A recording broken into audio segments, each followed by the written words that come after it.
Hello students, कैसे हैं आप सब। ज्ञानदीप क्लासेस में एक बार फिर से आपका स्वागत है। मैं विकास। आज हम कक्षा 9 का गणित करेंगे और गणित में चैप्टर करेंगे प्रोबेबिलिटी जिसको बोलते हैं प्रायिकता। तो प्रोबेबिलिटी आपके लिए एक नया चैप्टर है, नया टॉपिक है, तो इसको आप ध्यान से समझना।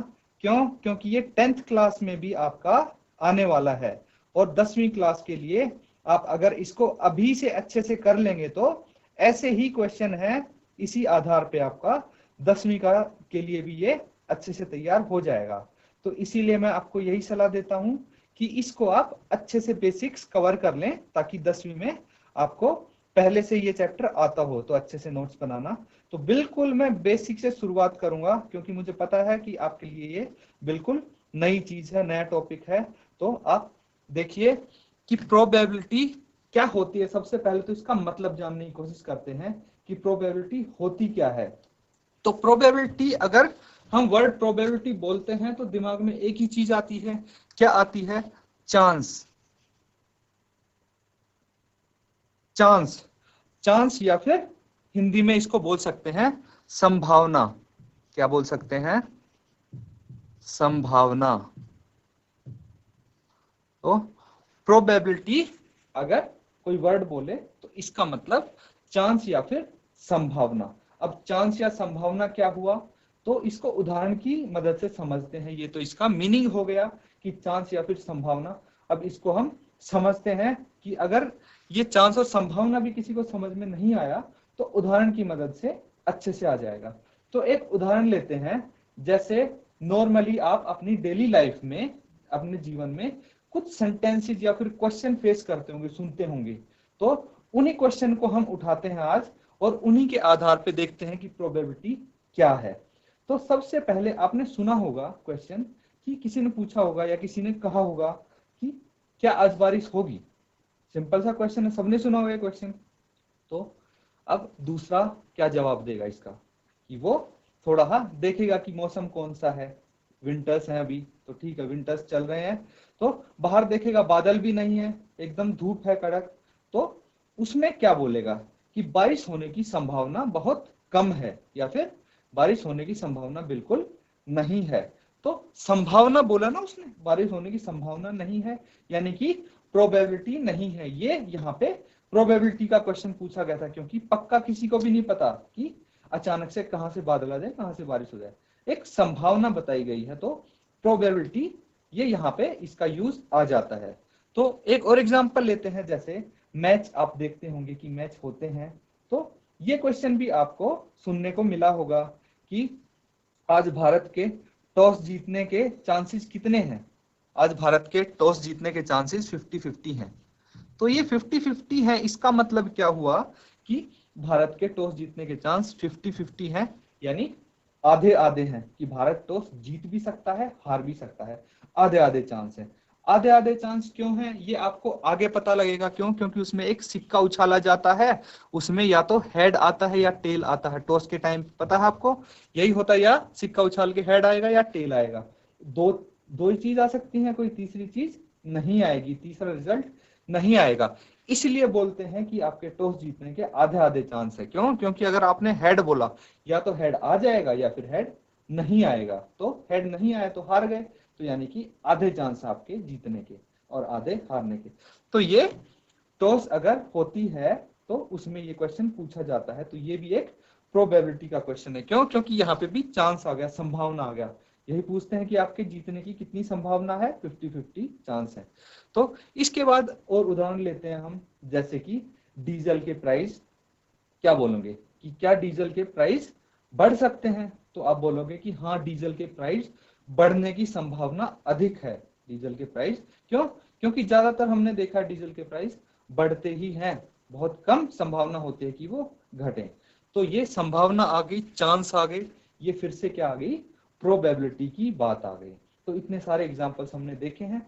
एक आधा एग्जाम्पल और देखते हैं कि मान लीजिए आपके स्कूल में क्लास में कोई स्टूडेंट है। मान ली एक एग्जाम्पल के तौर पे ले लेते हैं, कविता है एक लड़की, वो बहुत ही ब्रिलियंट है, पढ़ने में अच्छी है और उसका पुराना रिकॉर्ड भी अच्छा है। तो बहुत बारी आपने सुना होगा किसी बच्चे के लिए कि जो बहुत ही पढ़ाई में इंटेलिजेंट है और हमेशा से वो अच्छे मार्क्स लाता रहा है, तो कभी किसी ने बोल दिया कि इस बारी वार्षिक परीक्षा में कविता का प्रथम आने के बहुत ज्यादा संभावना है, कविता की प्रथम आने की बहुत ज्यादा संभावना है। तो इससे क्या हुआ, ये एक प्रोबेबिलिटी का क्वेश्चन बन गया। कैसे? क्योंकि अब उसमें ये स्टेटमेंट प्रोबेबिलिटी की इसलिए बनी क्योंकि गारंटी नहीं है उस चीज की कि प्रथम आएगी ही आएगी, बस एक संभावना व्यक्त कर रहे हैं। क्यों? क्योंकि वो पढ़ने में इंटेलिजेंट है और पहले भी उसके मार्क्स अच्छे आते रहे हैं, तो इस बारी भी वो प्रथम आ सकती है। तो ये एक संभावना है। तो ये आप इस तरह से भी देख सकते हैं कि परसेंटेज वाइज ये हो सकती है कि किसी चीज के होने के 0% चांसेस हैं, या फिर किसी चीज के होने के 100% चांसेस हैं, या फिर उसके बीच में भी रहते हैं कि किसी के, अब आपसे कोई क्वेश्चन बोला जाए कि इस चीज के आज बारिश होने के कितने प्रतिशत चांसेस लग रहे हैं, अगर धूप है बादल नहीं है तो आप बोलोगे कि बहुत कम है, मान लीजिए 10% चांसेस लग रहे हैं मुझे। तो परसेंटेज में भी आप इसको देख सकते हैं। ये सिर्फ एक उदाहरण की तरह बताया है मैंने, उदाहरण के तौर पे, ताकि आपको समझने में आसानी रहे।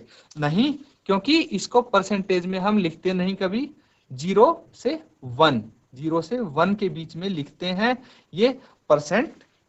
तो सिर्फ आपको आसान करने के लिए बताया गया है कि आसानी से आपको ये चीज समझ में आ जाए, इसलिए मैंने परसेंट में लिखा है। नहीं तो प्रोबेबिलिटी 0 और 1 के बीच में होती है, मतलब अगर 0% चांस है तो 0 प्रोबेबिलिटी होगी उसकी, और 100% चांस है यानी कि प्रोबेबिलिटी उसकी 1 होगी।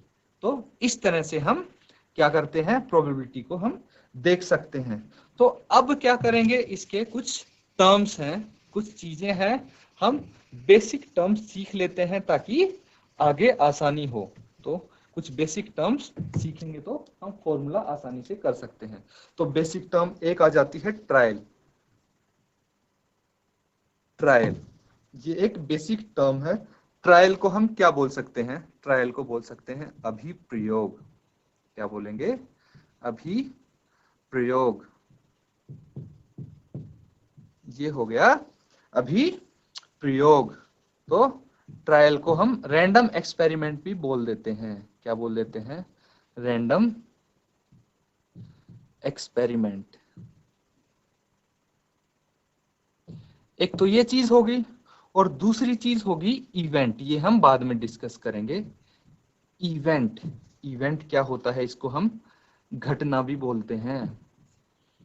तो ये दो टर्म्स हैं जो आपके लिए यहाँ पे बहुत जरूरी हो जाती हैं। तो ये दो टर्म्स हम पहले समझते हैं क्या है। ट्रायल समझते हैं या फिर रैंडम एक्सपेरिमेंट समझते हैं। रैंडम एक्सपेरिमेंट या फिर ट्रायल कोई ऐसी चीज होगी जिसमें आप कभी श्योर नहीं होते। एक कोई ऐसी चीज होती है जिसमें आप श्योर होते हैं, आपको पता होता है कि इसमें कि इसका परिणाम क्या होगा। तो उसमें मान लीजिए जैसे आपने सिक्का उछाला, तो उसका परिणाम क्या होगा, या तो हेड आएगा या टेल आएगा। तो इसमें आप श्योर नहीं है, आपको पक्का नहीं पता ना कि इसमें हेड आएगा या टेल आएगा। तो इसको क्या बोलेंगे हम? ट्रायल बोलेंगे या फिर अभिप्रयोग बोलेंगे, क्योंकि आपको परिणाम पहले से ही पता नहीं होगा। तो ये क्या हो गया? रैंडम एक्सपेरिमेंट हो गया या फिर अभिप्रयोग हो गया। तो अभिप्रयोग को हम और कैसे इसको एक उदाहरण की मदद से समझते हैं। जैसे कि एक सिक्का है, एक कॉइन है, ठीक है। ये कॉइन या फिर इसको सिक्का बोलते हैं। ये 1 रुपए का सिक्का है, ठीक है। सिक्का हमने उछाला, कितनी बारी उछाला? मैं बोलता हूं कि यहाँ पे सिक्का 1 बारी उछाला। अगर ये सिक्का उछालेंगे तो क्या आ सकता है? या तो हेड आएगा या फिर टेल आएगा, ठीक है। तो ये हमें परिणाम नहीं पता, सिर्फ उछालने के बाद हेड आया या टेल आया बाद में ही पता लगेगा। तो मान लीजिए ये सिक्का हमने 10 बारी उछाला। कितनी बारी? 10 बारी उछाला, 10 टाइम्स उछाला। तो उसमें कैसे पता लगेगा? पहली बारी उछाला तो हेड आया, टेल नहीं आया। दूसरी बारी उछाला, फिर हेड आया, टेल नहीं आया। तीसरी बारी उछाला तो हेड नहीं, टेल आया। ऐसे करके 10 बारी हमने उछाला, तो 10 में से हेड मान लीजिए आपका 7 बार आता है और टेल आता है 3 बार। 10 में से 7 बारी हेड आ गया और 3 बारी टेल आ गया। तो ये क्या किया हमने? ये एक अभिप्रयोग किया या फिर ट्रायल बोल सकते हैं, सिक्के पे किया है। और उसके हमने देखे कि 10 परिणामों में से कितने में हेड आया है, 7 में और 3 में टेल आया है। अब देखिए कि इसको हमने ये क्या किया है, ट्रायल किया है इस पे, सिक्के पे, या फिर अभिप्रयोग बोल सकते हैं। अब दूसरी टर्म मैं सिखाता हूं यहाँ पे, वो क्या है, इवेंट या फिर घटना।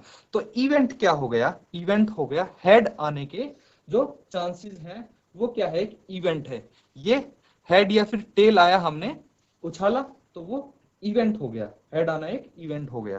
तो मान लीजिए कि प्रोबेबिलिटी आपसे पूछी जाए, प्रोबेबिलिटी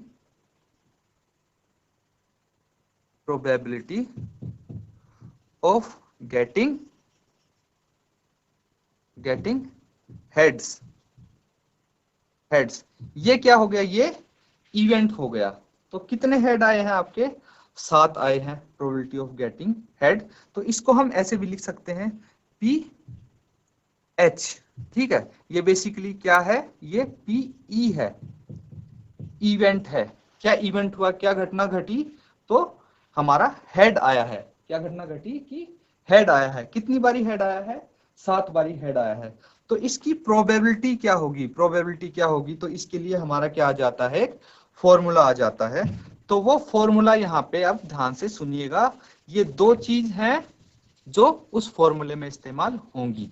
क्या 2 चीज, जो मैंने अभी 2 टर्म्स बताई हैं, वही इस फॉर्मूले में इस्तेमाल होंगी। तो probability of getting an event, PE, कोई इवेंट की प्रोबेबिलिटी क्या होगी, तो वो होगी number of trials in which event happened, number of trials in which event happened, number of trial in which event happened. तो ये वो ट्रायल है जिसमें ये इवेंट हुआ है, इवेंट घटना हुई है। घटना यानी कि या तो हेड आया है या फिर टेल आया है। तो इनमें से कोई एक चीज पूछी जाएगी, वो इवेंट होगी। तो जिन इवेंट में ये घटना घटी है, मैं हिंदी में भी आपको बता देता हूं और इंग्लिश में भी, ताकि आपको आसानी रहे। इंग्लिश की टर्म्स भी आपको अब आदत डाल लेनी चाहिए, आगे आपको इससे सहायता मिलेगी। तो इसमें क्या होगा, नीचे हम लिखते हैं हमेशा टोटल ट्रायल्स, टोटल ट्रायल्स। तो इसको अगर हिंदी में बोलेंगे तो अभिप्रयोगों की संख्या जिनमें घटना होती है, क्या बोलेंगे, अभिप्रयोगों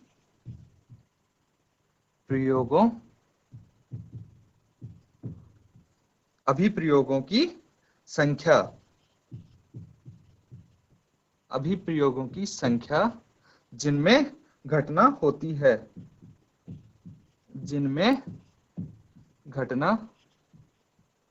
घटना होती है, बटे क्या आ गया, कुल अभिप्रयोगों की संख्या,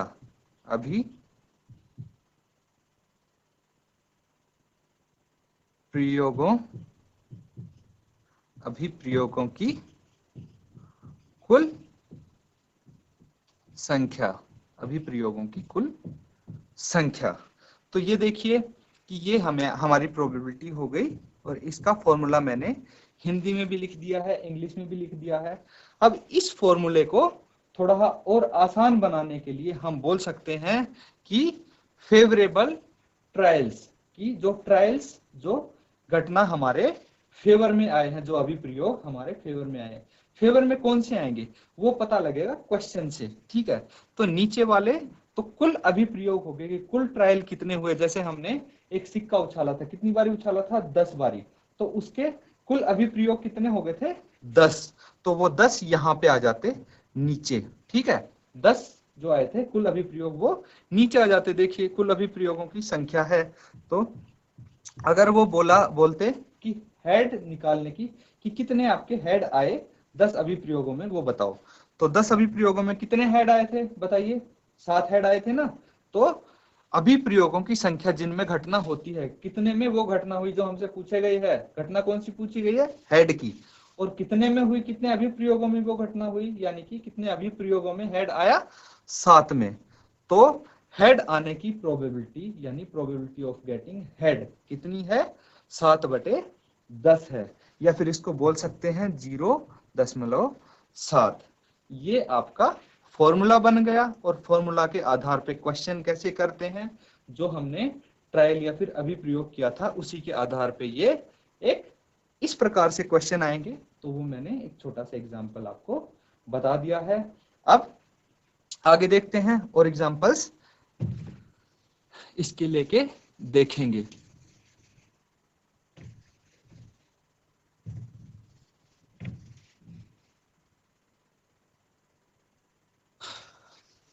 तो एक चीज मैंने आपको बताई थी, वो आप एक बार यहां फिर से देखिए, प्रोबेबिलिटी ऑफ इवेंट।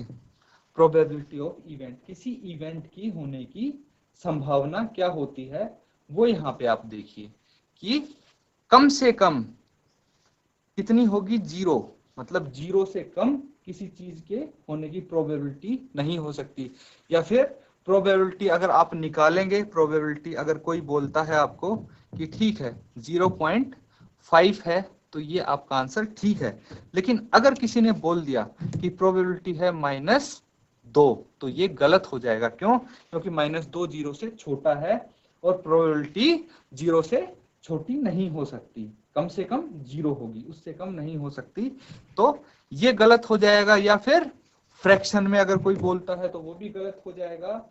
क्यों? क्योंकि अगर कोई ऐसे बोल दे आपको कि माइनस में बिल्कुल नहीं होगी, -1/2 इसकी प्रोबेबिलिटी है, तो बिल्कुल नहीं होगी।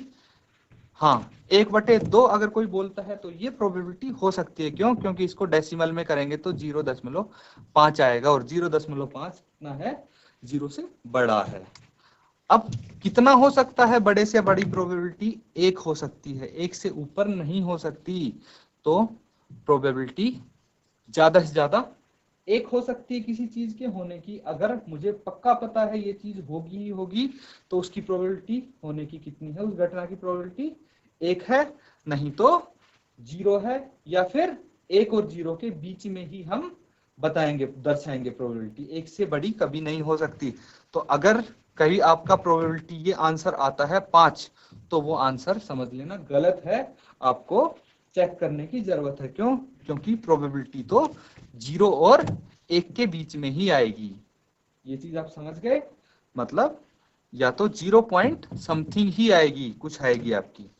तो अब ये देखिए, आपको मैंने एक बारी बताया था आपको अभी थोड़ी देर पहले समझाने के लिए कि और बेहतर समझने के लिए इसको हम परसेंटेज में अगर लेते हैं, तो किसी चीज के होने के 0% चांसेस हैं, यानी कि प्रोबेबिलिटी कितनी है, 0 है, तो उसको हम क्या बोलेंगे, इसको बोलेंगे इम्पॉसिबल इवेंट।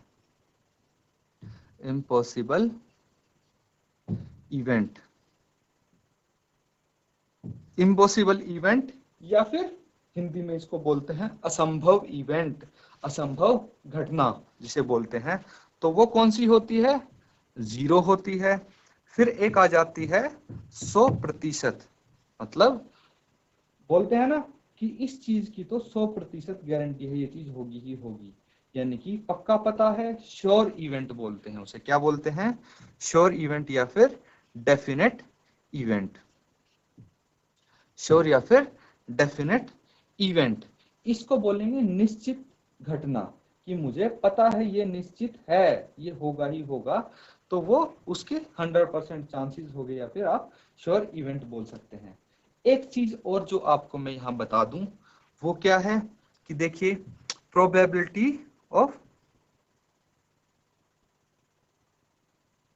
इवेंट, ठीक है, प्रोबेबिलिटी ऑफ इवेंट पीई होता है, एक होता है पी नॉट ई या ई नॉट, ठीक है। तो ये दोनों एक दूसरे के उल्टे हो गए। उल्टे हो गए मतलब एक तो बोल रहा है कि ये लड़का इस एग्जाम में टॉप करेगा, दूसरा बोल रहा है ये लड़का इस एग्जाम में टॉप नहीं करेगा। तो दोनों बातें क्या हो गई, एक दूसरे की उल्टी हो गई। तो पीई मतलब जो हाँ वाली चीज है कि हाँ ये टॉप करेगा, और पी नॉट ई मतलब या फिर पी ई नहीं, तो ये क्या हो गई कि ये टॉप नहीं करेगा। ये दोनों बातें एक दूसरे के उल्टी हैं। अगर इन दोनों का हम योग करें तो क्या आएगा, इसका उत्तर आएगा 1, 1 होता है इसका आंसर। या फिर इसको हम ऐसे भी लिख सकते हैं, PE प्लस PE नोट को हम लिख देते हैं, E के ऊपर एक बार बना देते हैं, तो ये PE नोट हो गया। ये किसके बराबर आएगा? 1 के बराबर। तो PE नोट ऐसे लिखा हो, या फिर इसको ये ज्यादातर ऐसे लिखा मिलता है, PE नोट, और या फिर ये ऐसे लिखा हो, तो इसमें कंफ्यूज नहीं होना, ये एक ही बात है। और इन दोनों का योग कितना होता है? 1 होता है। तो ये चीज भी आपका बेसिक्स में आती है।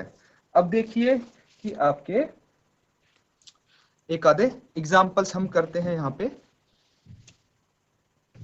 ठीक है। तो एग्जाम्पल 2 लेते हैं। उससे पहले हम ये चीज देखते हैं कि हमने एक सिक्का उछाल के देखा था, अभी कितना? एक सिक्का उछाल के देखा था। लेकिन अगर 2 सिक्के एक साथ उछालते हैं हम, तो क्या होगा? 2 सिक्के एक साथ उछालते हैं तो क्या होगा? 2 सिक्के एक साथ उछालेंगे तो ये देखिए 2 सिक्के हो गए, इनको एक साथ उछालेंगे तो सबसे पहला चांसेस क्या बनते हैं कि क्या आ जाए हमारे पास? मान लो मेरे दोनों सिक्कों में हेड आया है। क्या आया है? दोनों सिक्कों में हेड आ गया। आ सकता है दोनों सिक्कों में हेड। मैंने दूसरी बारी उछाले दोनों सिक्के, इस बारी दोनों सिक्कों में टेल आ गया। आ सकता है, ये भी आ सकता है। यानी कि एक बारी दोनों सिक्कों में चित आ गया और एक बारी दोनों में पट आ गया। हो सकती है ये चीज? बिल्कुल हो सकती है। अब तीसरी बारी मैंने दोनों सिक्के एक साथ उछाले। एक साथ उछालने पे क्या होगा? पहले सिक्के में तो टेल आ गया, दूसरे में आ गया हेड। ये भी एक संभावना है, तो बिल्कुल है। देखिए अब चौथी बार मैंने उछाले तो पहले में हेड आया और दूसरे में टेल आया। ये भी इसकी संभावना बनती है। तो 2 सिक्के अगर हम एक साथ उछालेंगे तो उसके टोटल ट्रायल या फिर कुल अभिप्रयोग कितने बनेंगे? इसके देखिए टोटल ट्रायल बन जाते हैं 4। टोटल ट्रायल बन जाते हैं 4, या फिर इसको बोल सकते हैं कुल अभिप्रयोग भी बोल सकते हैं। वो कितने होंगे? कुल अभिप्रयोग 4 होंगे अगर 2 सिक्के हम एक साथ उछालते हैं तो। ठीक है, इतना क्लियर है। अब देखिए इसमें से भी क्वेश्चन आपका बन सकता है, फ्रेम हो सकता है। कैसे फ्रेम हो सकता है? कि हम क्या करेंगे, इसमें से पूछ लेंगे कि आप प्रोबेबिलिटी बताइए कि दोनों सिक्कों में हम उछालें तो टेल आए, दोनों सिक्कों में उछालें तो टेल आए या फिर पट आए। तो बताइए टेल या फिर फेवरेबल ट्रायल कितने होंगे हमारे? कितने ट्रायल में हमारे पास दोनों में टेल आई है? देखिए सिर्फ एक में ही आई है, इसमें टेल आई है, बाकी दोनों में टेल किसी में नहीं आई है। तो सिर्फ एक ही ट्रायल ऐसा है जिसमें दोनों सिक्कों में टेल आई है। तो प्रोबेबिलिटी ऑफ गेटिंग टेल या फिर इवेंट कितनी हो जाएगी? हमारे जो फेवरेबल ट्रायल है, फेवरेबल ट्रायल क्वेश्चन में पता लगेंगे कि क्वेश्चन क्या पूछा गया। इसमें पूछा गया कि दोनों सिक्कों में टेल आनी चाहिए, तो फेवरेबल ट्रायल यहाँ पे 1 हो गया और टोटल ट्रायल 4 हो गए। तो इसी प्रकार से देखिए ये एक एग्जाम्पल है जो मैंने यहाँ पे आपको 2 सिक्कों के लिए समझाया है। तो इसी तरह आप इसको करिए, प्रैक्टिस करिए जो आज हमने बेसिक किया है, और इसके आधार पे आपके कुछ क्वेश्चंस भी हो जाएंगे। बाकी के क्वेश्चंस हम अगले सत्र में करेंगे। इसी के साथ लेक्चर खत्म करते हैं। अगर आपका किसी का लेक्चर छूट गया है तो हमारे YouTube चैनल DD उत्तराखंड में आप देख सकते हैं। Thank you and have a nice day.